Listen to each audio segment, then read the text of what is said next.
Good morning. Methadone clinic job part 2. We're back over here. It's Monday morning. Changing out the expansion valve on this carrier today, and I've got the train system on a pressure test right now.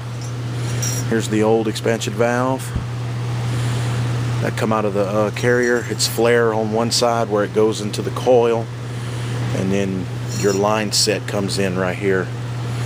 So I'm gonna get this baby changed out and go look at our pressures after we get done and see what she looks like, and then see what the pressure was, what the nitrogen hold, or what the nitrogen pressure test on the train looks like also. So y'all stick around. Okay, y'all, the train held a pressure test of 215 pounds for over an hour, so I'm gonna say that it wasn't charged correctly. It's in a vacuum now, and it's been running about 5 minutes or so, and we're at 225 microns. And the expansion valve has been replaced on this one, and I'm getting ready to open up the valves and charge it up. We are going to be looking for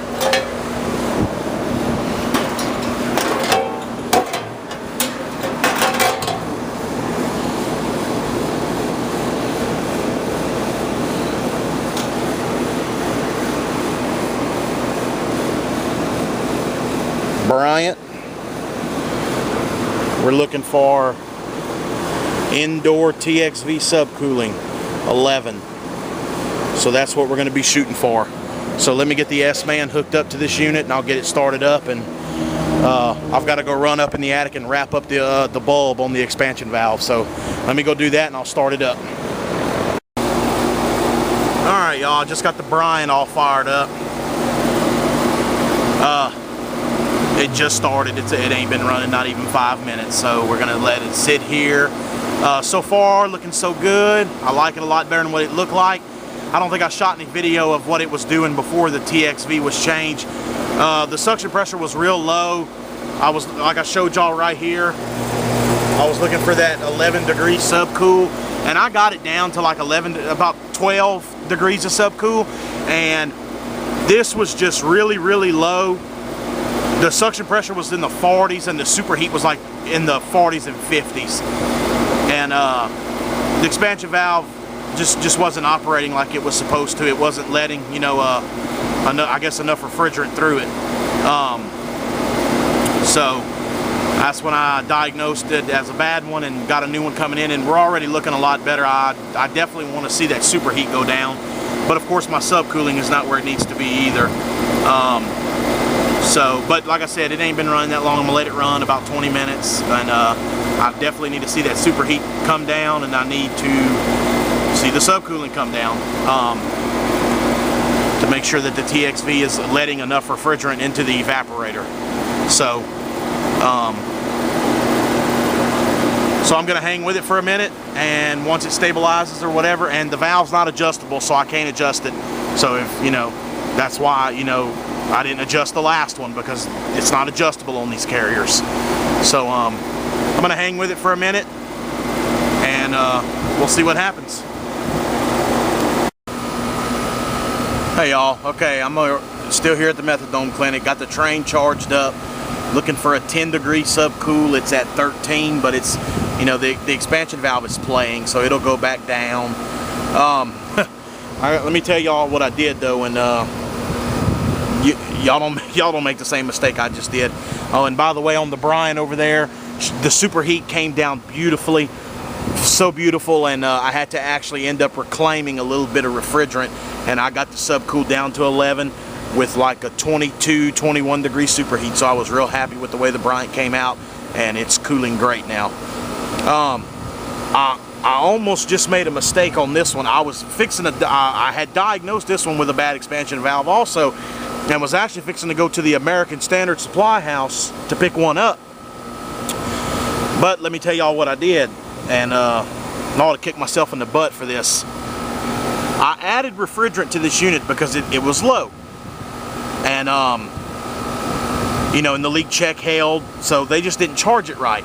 Well, the superheat kept falling. It just kept falling and fall, which is what which is what you want it to do when you add refrigerant. But the subcooling would never rise. The subcooling just would not go up. It was staying at like 1.8, 1.9, 2. So I said, well, this damn thing's got a bad valve too, you know, and I thought that, you know, I thought it was crazy. Well, come to find out, I was getting ready to pump this damn thing down to go take the expansion valve out and go get a new one at the supply house. And as I'm getting ready to pump it down, you know, I closed my suction line knob, and right before I started pumping down, I could see liquid flowing through my sight glass.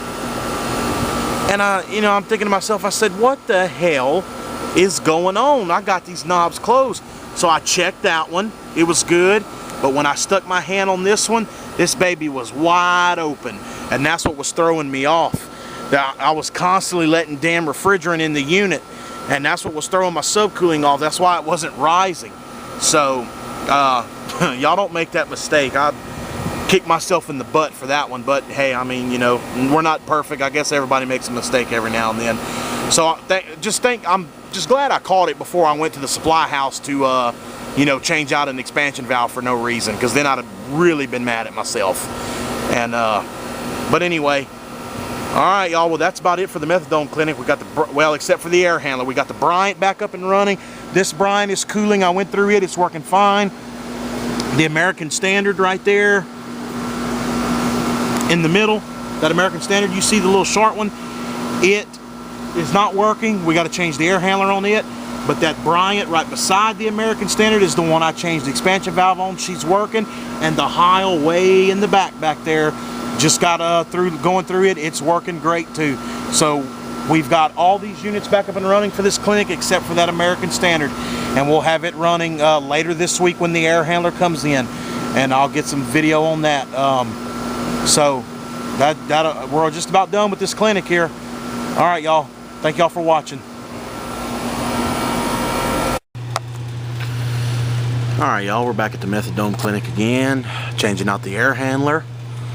No, I didn't forget about y'all. I know it's taken me a while to get this part 2 video up on this job, but I got delayed on coming back over here. They had all the other units running, so they said they were okay, and I've been swamped over, and I'm just now getting back over here. And we're gonna get this air handler changed out. And this is the one that's hooked on the American Standard, if y'all remember from the last video I showed y'all. But I'm getting this old carrier out of here right now, and I'm gonna put the Train air handler in here, and then we'll be good to go. So I'll get back to y'all. Hey y'all, I've got the carrier out, the new Hyperion in, state-of-the-art Hyperion air handler. I love this thing. It's a little toasty up here, so I disconnected me a flex right there and got me a little cool air blowing on me. Makes it a little bit better. It actually makes a pretty big difference. But we're coming along.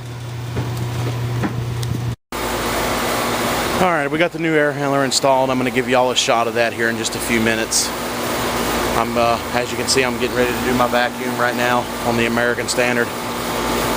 There's the Bryant we fixed. That's the one we changed the TXV on. She's still kicking. And I'm going to get the vacuum going and get it sucked down, and we'll get this thing running and get it charged up. I went ahead and dumped and got rid of all the refrigerant. I didn't pump it down. I just got rid of all of it, because I'm going to put some fresh, you know, some virgin 410A in there, since it was hooked onto an R22 coil and all that. So hopefully everything will be okay and she'll perform right. Alright guys, job's all complete. I think it came out looking pretty freaking sweet. New Train Hyperion air handler, hooked on the American Standard. It's my copper bender drain.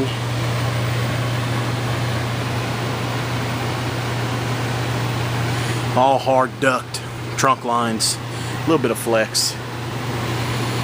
I love these air handlers, man. This is job came out real sweet. As you can see, I don't keep my air handlers low like the guys that put these carriers in. You can see I jacked mine up.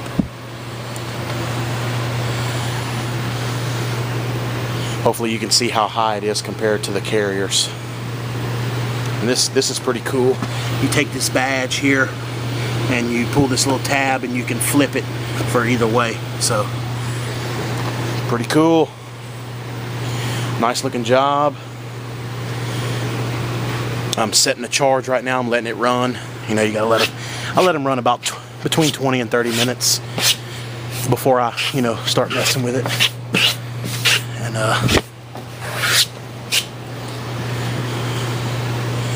very nice looking job. I love these air handlers.